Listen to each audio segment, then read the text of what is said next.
आप देखे होंगे कि बहुत सारी काफी भीड़ था, लेकिन दबाया जा रहा है। क्या पुलिस को देख के लड़के हाँ, एकदम पुलिस को धमकाया जा रहा है। हम लोगों को ही गिरफ्तार की बात किया जा रहा था कि हम लोग से जब हम लोग निकले थे, कम से कम सैकड़ों की संख्या में छात्र थे। प्रशासन बोले कि आप लोगों के पास परमिशन नहीं है और किस तरह से आप लोग बंदी करा रहे हैं। और जो छात्र आज अपने हक अधिकार के लिए लड़ना चाहते हैं, उन लोगों को डराया धमकाया जा रहा है प्रशासन के द्वारा।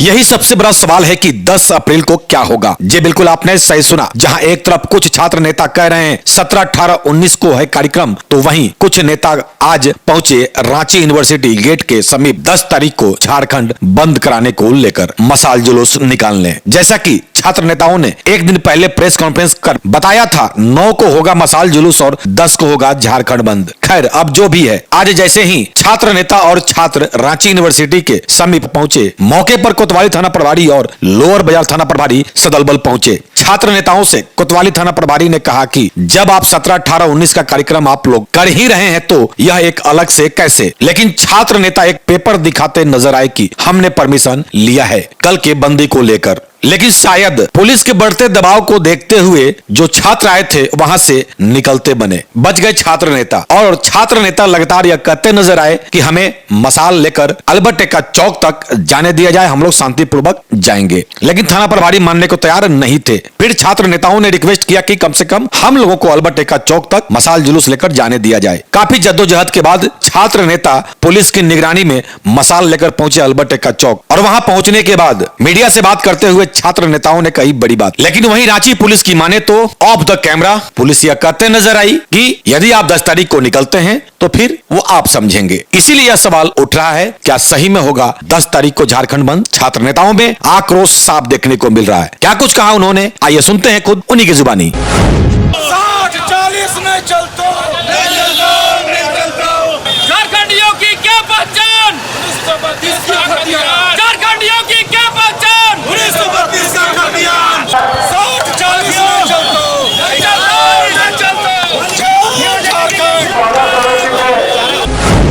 आप सभी बंधुओं को, प्रेस बंधुओं को, सभी को मालूम होगा कि ये जो कार्यक्रम था, जो कई दिनों से निर्धारित की गई थी कि 8 तारीख को माननीय मुख्यमंत्री हेमंत सोरेन का आवास घेराव करेंगे, 9 तारीख को पुतला दहन करेंगे और 10 तारीख को पूरे झारखंड में बंद रहेगा। लेकिन इस कार्यक्रम का उद्देश्य एक ही था कि घोषणा पत्र जो हमारे माननीय हेमंत सोरेन जी किए थे कि जब मैं सत्ता में आऊंगा तो 1932 के खतियान के आधार पर स्थानीय नीति बनाऊंगा, नियोजन नीति बनाऊंगा। लेकिन 22 साल में जितने भी सरकार ने आई है, यहाँ के झारखंडियों को ठगने का प्रयास किया गया है। आज देखिएगा कि 22 साल के बाद यह झारखंड युवा हो चुका है, न यहाँ नियोजन बनी है, न नीति बनी है। आज भी यहाँ झारखंडी अपनी झारखंडी पहचान के लिए लड़ाई कर रहे हैं। ये किसी भी राज्य के लिए दुर्भाग्य है और हम एक सांकेतिक देना चाहते हैं। हम इसलिए सांकेतिक रूप से हम यहाँ ऐलान करना चाहते हैं कि जो कार्यक्रम था उस कार्यक्रम स्थगित नहीं हुआ है, वो कार्यक्रम जारी है। क्योंकि कार्यक्रम किसी व्यक्ति के लाभ के लिए नहीं है, ये 3.25 करोड़ जनता के, झारखंडी जनता के हित के लिए लड़ाई है, ये अधिकार के लिए लड़ाई है। और जिस पूर्वज ने हमारे झारखंड को बनाया है, उस पूर्वज के सपना को साकार करने के लिए, नवनिर्माण झारखंड को स्थापित करने की लड़ाई है। कल बंद रहेगा? हाँ, बंद रहेगा। हम सभी से अनुरोध करते हैं, सभी से एक बार विनती पूर्वक अनुरोध करते हैं, झारखंड में जितने हैं एसोसिएशन है, चाहे टेम्पो हो, चाहे वो बस चालक एसोसिएशन हो, चाहे व्यापारी संघ हो, चाहे जो भी किसी रूप में है, चाहे कोचिंग संस्था हो, हम उनसे एक अनुरोध करेंगे। देखिए, 22 साल झारखंड में कुछ नहीं मिला है और जो लोग यहाँ रह रहे हैं वो यहाँ के लोगों के यहाँ कर्तव्य है, लोगों के पसीना के कमाई से लोग यहाँ बन रहे हैं। तो हम चाहेंगे कि जो लोग झारखंड हित में बात करते हैं हमारा समर्थन करें, क्योंकि झारखंड ही एक देश में ऐसा राज्य है, यहाँ अब्रक है, कोयला है, तांबा है, बालू है और कोयला है, मतलब तमाम चीजें यहाँ पर एक अमीर राज्य में यहाँ प्रत्येक जनता गरीब है। यहाँ की जनता ऐसी स्थिति है बंधु कि हम देखे हैं धरातल में कि आज खाता है तो कल के लिए सोचने पड़ता है। रवि पीटर, मैं झारखंड उल गुलाम मोर्चा का अध्यक्ष हूँ। बुलाए हैं और जो कि बिहारियों का कब्जा है झारखंड में, झारखंडियों को होना चाहिए, बंगाल में बंगालियों का। तो मेरा ऐसा कहना है झारखंड में 40 और 60 नहीं चलेगा। यहाँ स्थानीय नियोजन नीति लागू होना चाहिए और स्थानीय नियोजन लागू होगा तब झारखंडियों को फायदा होगा। और ये अगर झारखंड स्थानीय नियोजन नीति नहीं लागू होता है तो झारखंडी हित के लिए बहुत ज़्यादा हानि हो रहा है।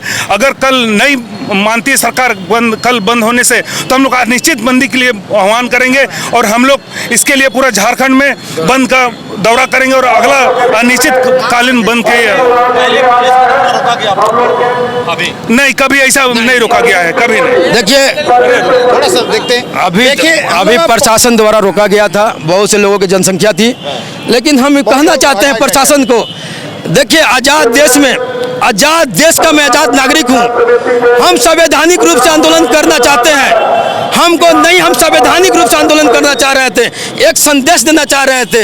हमको ये नहीं था, हम संदेश देना चाहते झारखंडियों को कि हमारे भविष्य के साथ द्वंद्व हो रहा है, यहाँ के छात्रों के साथ द्वंद्व हो रहा है। लेकिन अब देखे होंगे कि बहुत सारी काफी भीड़ था, लेकिन दबाया जा रहा है। क्या पुलिस को देख के लड़के हाँ, एकदम पुलिस को धमकाया जा रहा है। हम लोगों को ही गिरफ्तार की बात किया जा रहा था कि हम लोग से जब हम लोग निकले थे, कम से कम सैकड़ों की संख्या में, हजारों की संख्या में छात्र थे। प्रशासन बोले कि आप लोगों के पास परमिशन नहीं है और किस तरह से आप लोग बंदी करा रहे हैं। और जो छात्र आज अपने हक अधिकार के लिए लड़ना चाहते हैं, उन लोगों को डराया धमकाया जा रहा है प्रशासन के द्वारा कि तुम लोग झारखंडी हो या खतियानी हो, से कोई फर्क नहीं पड़ता, सरकार सिर्फ हेमंत सोरेन के इशारे पे काम करेगी। और छात्रों को बंदूक के नोक पे डराया गया। और आज जब हम लोग निकले थे, हजारों की भीड़ की संख्या में थे, रास्ता में देखिए 20-50 लोगों का बचा है। तो जो आंदोलनकारी है, जो हम लोग हैं, इसके लिए बलिदान भी एक संकेत देने का हो सकता है। हम लोग संवैधानिक तरीके से अपना बात रखना चाह रहे थे, प्रशासन क्या किया, डराने का काम किया। और हाँ, लेकिन कल हम लोग विचारधारा से बंद कराने का है, हाथ जोड़ के बंद कराएंगे। और जो समझते इस बातों को कि ये कितना बड़ा मुद्दा है, रोजगार का मुद्दा है, पठन पाठन से संबंधित है, शिक्षा का बात है, तो वो खुद पे खुद स्वेच्छा से बंद करेंगे। जितेंद्र महतो, आदिवासी मूल से छात्र मोर्चा, वाइस प्रेसिडेंट। नुकसान नहीं पहुंचाना है, ना स्कूल को ना मेडिकल को हम लोग प्रभावित करेंगे। हम लोग जो है शांतिपूर्वक ढंग से आंदोलन करेंगे। हमें सताया जा रहा है, प्रशासन के द्वारा हमारा मौलिक अधिकार का हनन हो रहा है, लेकिन हमें पीछे नहीं हटना है, आगे बढ़ना है। और ये झारखंड की अस्तित्व की बात है। कुछ लोग कहते हैं कि आंदोलन जो है आगे बढ़ गया है, 10 दिन के बाद करेंगे। तो मैं कहना चाहता हूं, जब अपने माँ का अस्तित्व लूट रहा हो, अपने अस्तित्व की बात हो, उस समय कदम पीछे नहीं उठाया जाता। अगर पीछे हटाया जाता है तो उसे बुज़दिल माना जाता है, कायर माना जाता है। और झारखंडी कायर नहीं है, वो अपना भविष्य लिखना जानते हैं। ये उलगुलान की धरती है, ये अलबर रेखा चौक है। इन्होंने पूरे देश में अंग्रेजों को भगाने के लिए अपने प्राणों की आहुति दी थी। तो हम लोग भी पीछे नहीं हटेंगे। और तमाम संगठन के साथियों से मैं अनुरोध करूंगा कि कल आंदोलन में भाग लें। और 2400 जिला के साथियों से अनुरोध करूंगा कि इसमें हमें सहयोग प्रदान करें। धन्यवाद। तो आज की खबर में बस इतना ही। बने रहे SMP न्यूज के साथ, अपना ख्याल रखें, क्योंकि आपसे हम, आप है हमारी ताकत। लेटेस्ट अपडेट के लिए हमारे फेसबुक पेज को फॉलो और लाइक जरूर करें, तो वहीं विस्तृत खबरों के लिए हमारे YouTube चैनल को सब्सक्राइब जरूर करें। आप सभी का बहुत बहुत धन्यवाद।